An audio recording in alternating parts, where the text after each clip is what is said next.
चला आज मस्त ना चना पालक दाखवते तुमका। तर चणे ना मस्त उकडून घेतले, थोडेसे वाईस चणे बाजूक काढून ना मिक्सरात फिरवून घेतले। पालक, टोमॅटो, कांदो ह्या सगळ्या बारीक चिरून घेतले। आलं लसूण पेस्ट घेतले किसून। त्याच्यानंतर एका पॅनमध्ये वाईस तेल घेतले, त्याच्यामध्ये टाकले जिरा, हिंग, हळद, लाल तिखट, मालवणी मसाला आणि गरम मसालो आणि कांदो टाकले, वाईस मीठ टाकले आणि छान ना कांदो परतून घेतले। त्याच्यानंतर टाकले टोमॅटो, टोमॅटो पण चांगलं परतून ना शिजवून घेतले व्यवस्थित। मग हे टाकले बारीक चिरलेलं पालक, पालक चांगलं परतून घेऊन पालक पहिलं व्यवस्थित शिजवून घेतले झाकण मारून।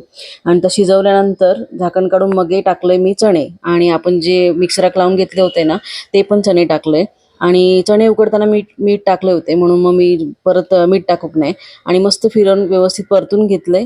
आणि चण्याचं पाणी होतं म्हणजे उकडलेला, तर आपण त्याच्यामध्ये टाकले आणि झाकण मारून मस्त एक 7-8 मिनिटं ठेवले। मस्त असा चणा पालक आपला रेडी असा। छान असं रेसिपी नक्की करून बघा आणि रेसिपी आवडल्यास आपल्या चॅनलला नक्की सबस्क्राईब करा। धन्यवाद।